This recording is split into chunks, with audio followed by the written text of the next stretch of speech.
Assalamualaikum warahmatullahi wabarakatuh. Ya, selamat pagi anak-anak.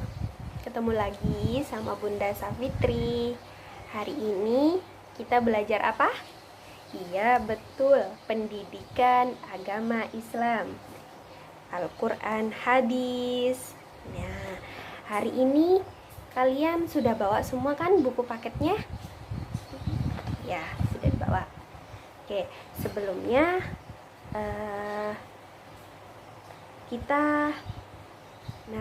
kemarin kita sudah belajar mengenai keautentikan dan keistimewaan Al-Quran. Iya, betul.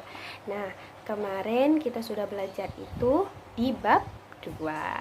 Hari ini kita membahas bab 3. Nah, bab 3 yaitu mengenai fungsi, tujuan, dan kedudukan Al-Quran. Nah, kalian siapkan buku pendidikan agama Islam Al-Quran hadis ini ya. Sekarang, yuk kita buka bab 3. Nah, bab 3 itu di halaman berapa ya, Bu? Nah, halaman 49 yang mengenai fungsi dan tujuan Al-Quran diturunkan. Bab 1, dalam satu petunjuk bagi manusia. Oke. Nah, sebelum pelajaran hari ini kita mulai, alangkah baiknya kita membaca doa terlebih dahulu. Membaca doa dimulai.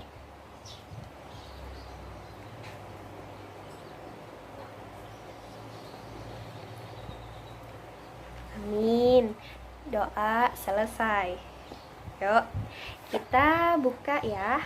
Buka buku halaman 49 yang ini. Oke. Petunjuk bagi manusia. Ayo kita baca bareng-bareng anak-anak. Ya. Sudah tidak diragukan lagi bahwa Al-Quran diturunkan oleh Allah Subhanahu wa Ta'ala sebagai petunjuk bagi manusia yang bertawakal atau bertakwa kepadanya dan menjadi pedoman bagi kehidupan mereka. Nah, Al-Quran memberikan petunjuk dalam persoalan-persoalan akidah, syariat, dan akhlak dengan jalan meletakkan dasar-dasar prinsip mengenai persoalan tersebut. Dan Allah menugaskan Rasulullah Sallallahu Alaihi Wasallam untuk memberikan keterangan yang lengkap mengenai dasar-dasar itu. Allah berfirman pada surat An-Nahl ayat 44 bahwasannya menjelaskan wa anzalna ilaika dzikra wa tubayyana lin-nasi ma tuzzila ilaihim wa la'allakum yatafakkarun, yang mengenai artinya, dan kami turunkan Al-Quran kepadamu agar engkau menerangkan kepada manusia yang telah diturunkan kepada mereka dan agar mereka memikirkannya. Jadi itu. Nah, itu arti dari surat An-Nahl ayat 44. Selanjutnya kita baca ya. Jadi, Al-Quran menjadi petunjuk bagi orang-orang yang bertakwa, yaitu mereka yang memelihara diri dari perbuatan dosa, noda yang dibenci Allah, dan dengan cara mengikuti segala perintahnya dan menjauhi semua larangannya. Dan demikian, Al-Quran menjadi petunjuk bagi orang-orang yang bertakwa, yaitu mereka yang memelihara diri dari siksaan Allah dengan mengikuti segala perintahnya serta menjauhi larangannya. Ya. Selanjutnya kita buka halaman 50 mengenai ayat-ayat di atas mengandung 5 prinsip yang mesti ada di seseorang yang bertakwa atau muttaqin. Yang pertama, percaya kepada yang gaib, yaitu kepada Allah dan malaikatnya. Kedua, percaya kepada wahyu yang diturunkan oleh Allah. Yang ketiga, percaya adanya akhirat. Yang keempat, mendirikan salat. Yang kelima, menafkahkan sebagian rezeki yang Allah anugerahkan kepadanya. Nah, tuh sedikit penjelasan mengenai tentang petunjuk tadi. Oke, kita lanjut ke 51 mengenai Al-Quran atau sumber-sumber pokok ajaran Islam. Ya, sudah tidak dapat disangka lagi bahwa dalam Al-Quran Allah menerangkan segala sesuatu yang diperlukan manusia, baik mengenai urusan akhirat maupun mengenai urusan dunia.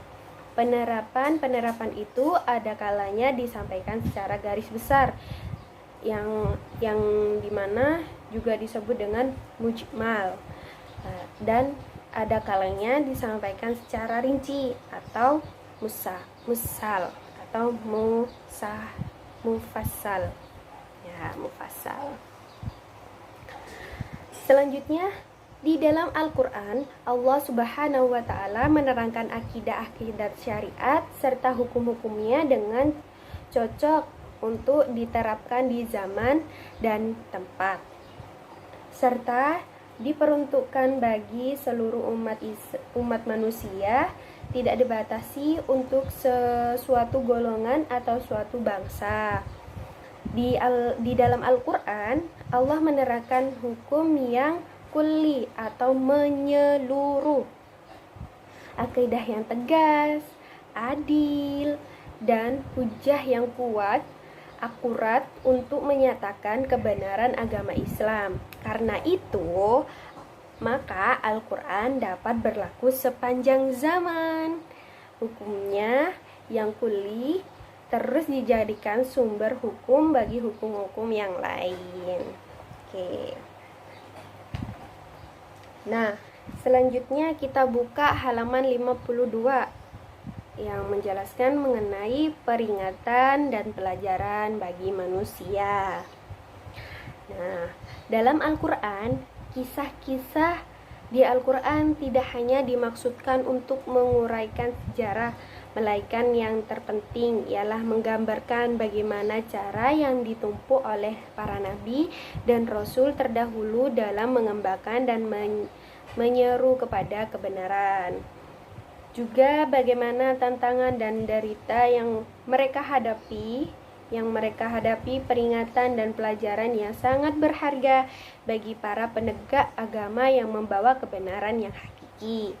Nah, di dalam Al-Quran itu tidak hanya menjelaskan bagaimana cara akhlak yang baik, terus syariat yang benar itu seperti apa, tidak.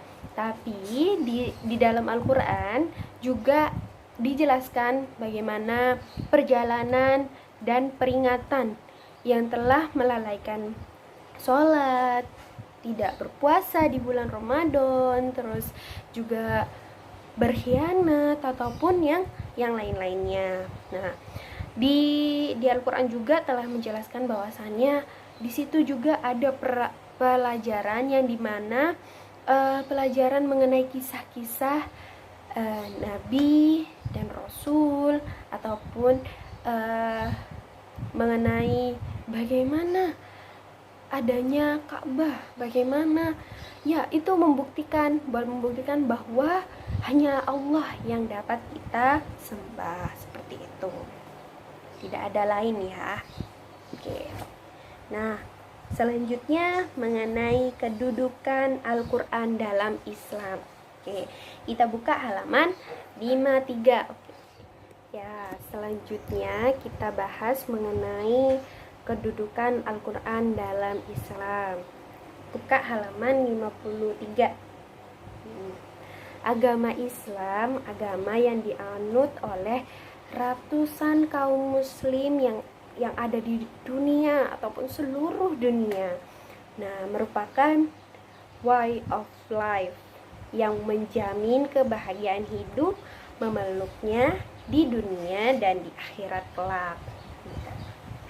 Agama Islam datang dengan Al-Qur'annya yang berlembar-lembar, agar mereka menyadari jati diri dan hakikat keberadaan mereka di pantas bumi ini, juga agar mereka tidak terlena dengan kehidupan, sehingga mereka tidak menduga bahwa hidup mereka hanya dimulai dengan kelahiran mereka dan berakhir dengan kematian. Seperti itu ya. Oke. Selanjutnya,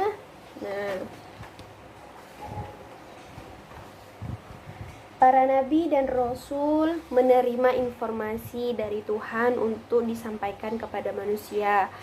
Harus diberikan bukti agar manusia mau menerimanya. Bukti-bukti itu dalam Islam disebut dengan mukjizat.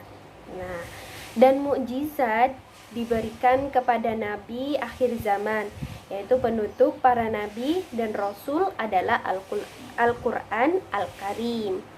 Nah, seperti itu ya. Jadi tugas Rasulullah apa tadi? Ya, betul.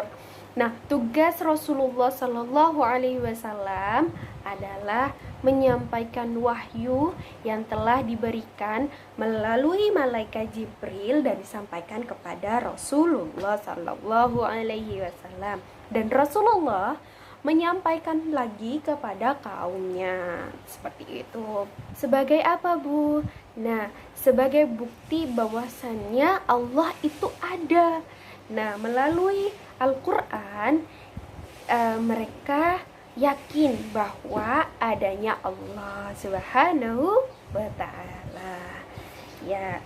Nah, rangkuman itu ada di halaman 55 ya. Silahkan dibaca. Nah, untuk tugas hari ini itu halaman 57. Ya. Latihan itu jangan lupa dikerjakan ya anak-anak. Dan kalau kalian tidak mengerti bisa ditanyakan ke ibu. Mungkin itu saja yang dapat disampaikan oleh ibu hari ini.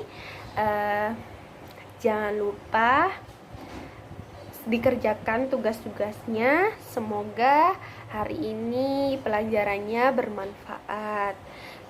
Dari ibu, Assalamualaikum warahmatullahi wabarakatuh.